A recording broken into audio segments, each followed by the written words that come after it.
여러분 안녕하십니까? 포항 MBC 뉴스데스크입니다. 원자력 발전소는 경북 동해안에, 화력 발전소는 충남 서해안에 가장 많고 전기 소비는 수도권 등 대도시가 가장 많이 합니다. KTX도 거리에 따라 요금이 다른데 전기는 전국이 동일합니다.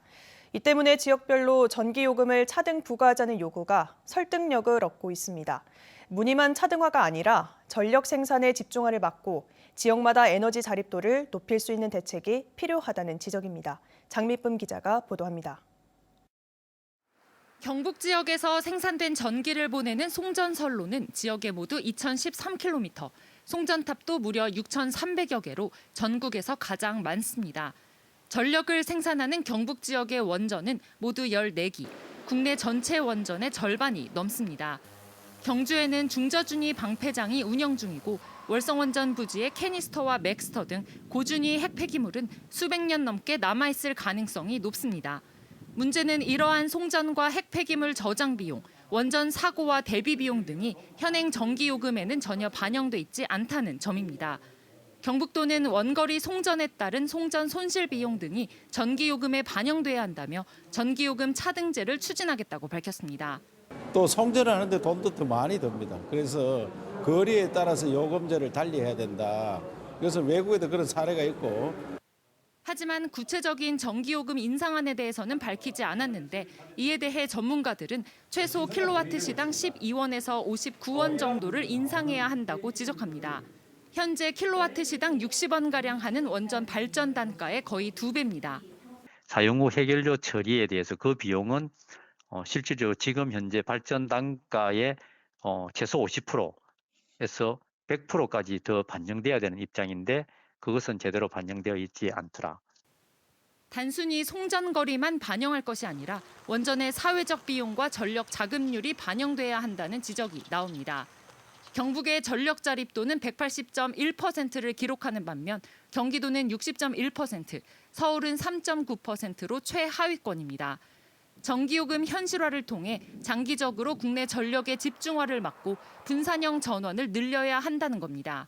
중앙 집중식이 아니라 분산형 전원으로, 그리고 규모도 대용량이 아니라 소규모로 가는 소규모 분산형 전원으로 가야 된다는 게 기본적인 정책의 방향이거든요. 특정 지역에는 너무나 많은 발전소들이 몰려 있는 경우가 있기 때문에 그것을 이제 좀 이렇게 집중을 좀 분산시키고 완화시키는 측면에서. 지난달 11일 국정감사에서 정승일 한국전력 사장 역시 생산지와 소비지가 가까이 있어 균형적이어야 한다면서 지역별 차등 요금제 필요성을 밝힌 바 있습니다. 경북도가 무늬만 차등화에 그칠 것이 아니라 주민들의 생존권을 위협하는 에너지 양극화에 대한 고민으로까지 이어져야 한다는 지적입니다. MBC 뉴스 장미쁨입니다. 산업통상자원부는 오늘과 내일 경주 화백 컨벤션 센터에서 방사성 폐기물 안전관리 국제 심포지엄을 개최합니다. 심포지엄에는 국제원자력기구와 세계 최초로 고준위 방패장을 운용하는 핀란드 등이 참여해 방패물 관리 정책과 기술 개발 등에 대해 주제 발표하고 특별 세션을 이어갑니다. 또 원전 지역 주민과 시민단체, 학계 등이 참가한 가운데 고준위 방패장 관리 등에 대한 공개 토론회도 열립니다. 경상북도의 행정 전반을 살펴보는 도의회 행정사무감사가 계속되고 있습니다. 오늘 경북바이오산업연구원 감사에서는 연구원이 바이오 신기술의 역량을 결집해야 한다는 주문이 나왔습니다. 경북개발공사에 대한 감사에선 신도시 2단계 사업의 완료 시점에 대한 질의가 쏟아졌습니다. 이도훈 기자입니다. 경북바이오산업연구원에 대한 도의회 행정사무감사에서는 한정된 자원과 예산을 지나치게 다양한 연구 분야에 배정하면서 연구원 정체성이 모호해졌다는 지적이 많았습니다. 첨단 바이오 기술 개발에 연구 역량을 집중해야 한다는 겁니다. 건강기능식품 개발하고 하는 그런 거에부터 시작해서 완전 첨단 백신 개발까지 대단히 많은 스펙트럼을 가진. 지금 여기저기 힘을 너무 분산하고 집중 못하는 것 같아요. 특히 건강식품 개발 사업의 경우 연구원으로부터 기술을 이전받은 업체가 도산하거나 상업화를 포기해 무산된 사업이 절반 가까이나 됐습니다. 이건 황당한 게 어디 있습니까? 그래서 바이오 산업 단지에서 뭘 하나를 개발하더라도 기업체의 건실성부터 다 따져보시란 말이에요. 산업용 햄프 재배 실증 사업에 대한 국비 지원이 이달로 끝나는 만큼 기업이 안동을 떠나지 않도록 대책을 마련해야 한다는 지적도 나왔습니다. 경북개발공사에 대한 감사에선 도청 신도시 2단계 계획이 언제쯤 마무리되는지가 초미의 관심사였습니다. 들어갈 집이 없어요. 그러니까 학교도 안 들어와요. 최근 금리 인상과 건설 경기 위축으로 2단계 완료 시점이 더 늦춰질 경우 먼저 호텔과 병원 유치라도 서둘러야 한다는 주문이 나왔습니다. 어떻게 해서 조금 늦어진다. 이런 부분 전혀 없습니다. 스탠포드 호텔 같은 경우도 한옥형 호텔이라고 물론 한번 엄청나게 하지 않습니까? 그런데 그 위에는 어떻게 됐는지. 이에 대해 개발공사 측은 호텔의 경우 농협 예치금을 받아 진행하는 방안을 사업자 측과 논의 중이고 공공 어린이병원은 내년 착공을, 물놀이 시설 등이 포함된 패밀리파크는 내년 준공을 각각 약속했습니다. 다음 주에는 경상북도 본청과 경북교육청에 대한 행정사무감사가 본격적으로 시작됩니다. MBC 뉴스 이도은입니다. 경북교육청이 도의회 행정사무감사에 제출한 자료에 따르면 도내 328개 학교 반경 1km 이내에 613명의 성범죄자가 거주하는 것으로 확인됐습니다. 이는 도내 전체 학교 1,600여 곳 중 20%에 해당하는 것으로 학교 반경 1km 안에 성범죄자가 4명 이상 거주하는 학교도 28곳이나 됐습니다. 학교별로는 초등학교가 124곳, 유치원이 75곳으로 나타났습니다. 이번 통계는 거리 기준으로 학교별 중복 인원이 포함된 수치이며 성범죄자 알림이 사이트에 공개된 도내 성범죄 거주자 수는 201명입니다. 요즘 편의점부터 카페, PC방, 반찬 가게까지 동네마다 무인 점포가 늘고 있는데요. 사람이 없다 보니 절도범의 표적이 되기 쉬워 절도 사건이 덩달아 늘고 있습니다. 경찰은 소액의 생계형 범죄가 대부분이지만 피해가 계속 커지고 있다며 적극적인 방지에 나서고 있습니다. 손은민 기자입니다. 지난 6일 낮 2시 57분 대구의 한 무인 아이스크림 가게. 한 남성이 가방에서 드라이버를 꺼내더니 5초 만에 셀프 계산대를 열고 안에 있는 현금을 챙겨 달아납니다. 범행에 걸린 시간은 1분이 채 안 됩니다. 이 남성이 훔친 돈은 30만 원 정도. 지난해 3월부터 지난 6월까지 1년 4개월 동안 대구에서만 이런 무인 점포 절도가 218건 발생했습니다. 사람이 없다 보니 물건을 훔치기도 달아나기도 쉬운 점을 노린 겁니다.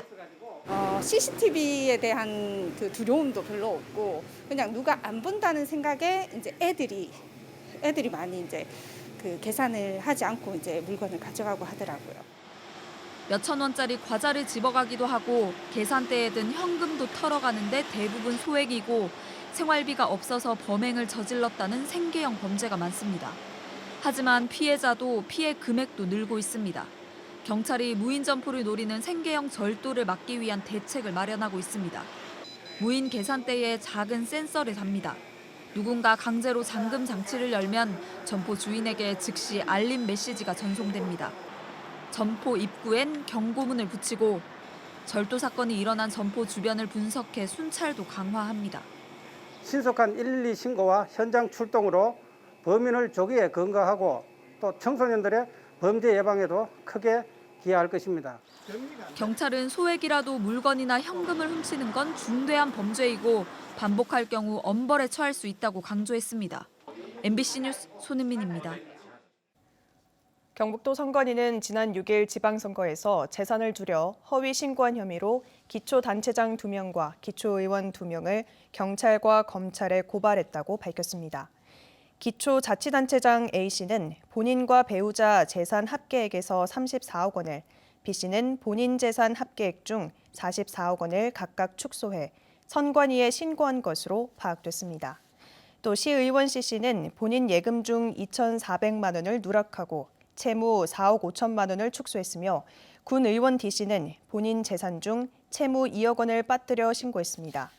경북선관위는 허위 재산 신고는 유권자의 판단을 왜곡할 수 있는 범죄 행위라며 선거일 후라도 엄정 조치할 것이라고 밝혔습니다. 저출산 추세가 이어지면서 포항 지역 어린이집의 절반가량이 문을 닫았습니다. 한때 600여 곳에 달했던 포항 지역 어린이집은 2020년 377곳으로 줄었고 올해 10월 말 기준으로 296곳이 운영 중입니다. 출생아 수 감소로 인한 운영난이 폐업의 원인인데 정부의 영아 수당 신설로 가정 양육이 증가하는 추세여서 어린이집 운영난이 가중될 것으로 전망됩니다.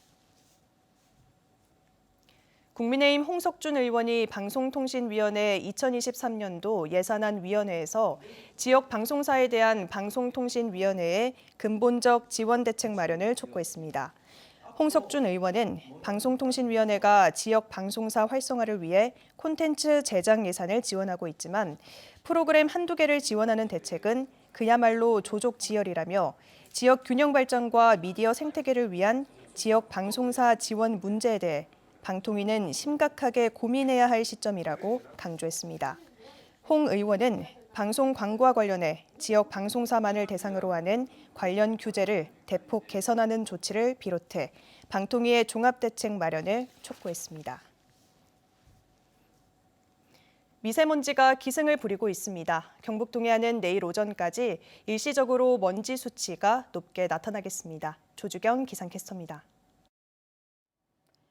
온화한 가을을 만끽할 틈이 없이 공기질이 좋지 않아 종일 시야가 답답했습니다. 대기 흐름이 원활하지 못했기 때문인데요. 경북 동해안은 내일 오전까지 미세먼지 농도가 일시적으로 나쁨 수준 보이다가 오후 들어서 차츰 해소되겠습니다. 내일도 큰 추위는 없겠지만 아침과 낮과 밤의 기온 차이가 크게 나타나겠습니다. 내일 경주의 아침 기온 7도로 오늘보다 조금 높게 시작하겠고요. 한낮에는 22도까지 껑충 오르겠습니다. 변덕스러운 기온 변화에 건강관리 잘해주시기 바랍니다. 이어서 자세한 내일 기온 보겠습니다. 내일 아침 기온은 오늘과 비슷하거나 1도에서 4도가량 높게 시작하겠습니다. 경주가 7도, 영덕과 울진 10도, 포항이 12도로 시작하겠고요.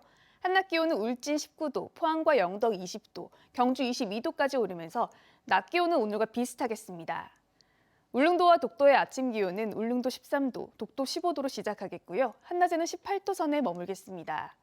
내일 동해 중부 해상을 중심으로는 가끔 비가 내리겠습니다. 물결은 전 해상에서 최고 2m로 비교적 잔잔하게 일겠습니다. 다가오는 주말과 휴일에는 건조함을 달래줄 비가 내리겠습니다. 비가 그치고 다음 주부터는 부쩍 쌀쌀해지겠습니다. 화요일 포항의 아침 기온은 7도로 시작하겠습니다. 날씨였습니다. 경북도 내 학교 기숙사 10곳 가운데 8곳이 스프링클러가 없는 것으로 드러났습니다. 경북도의회 차주식 의원이 공개한 자료에 따르면 경북도 내 기숙사를 운영하는 학교 223곳 가운데 82%인 183곳이 스프링클러를 설치하지 않았습니다. 울릉과 상주 등 9개 시군은 기숙사 운영학교 전체가 스프링클러를 설치하지 않아 소방안전대책 수립이 시급한 것으로 나타났습니다. 포항시는 오는 17일 치러지는 2023학년도 대학 수학능력시험에서 수험생들이 이동에 불편이 없도록 특별 교통대책을 마련해 추진합니다. 포항고 등 12개 시험장 주변과 주요 교차로에 경찰과 모범 운전자 140여 명을 배치하고 순찰차와 모범 택시 등 긴급 수송 차량 38대를 대기시켜 입실 시간이 임박한 수험생을 수송할 계획입니다. 시 관계자는 수험생 먼저 태워주기와 자동차 경적을 자제해 수험생들이 어려움을 겪지 않도록 협조해 줄 것을 시민들에게 당부했습니다. 오늘 오후 1시 20분쯤 경주시 간포항 동쪽 7km 해상에서 길이 5.6m, 둘레 3.5m의 밍크고래 한 마리가 통발 줄에 감겨 죽은 채로 발견됐습니다. 포항해경은 불법 포획 흔적이 없는 것을 확인하고 유통을 허용한다는 고래류 처리 확인서를 발급했다고 밝혔습니다.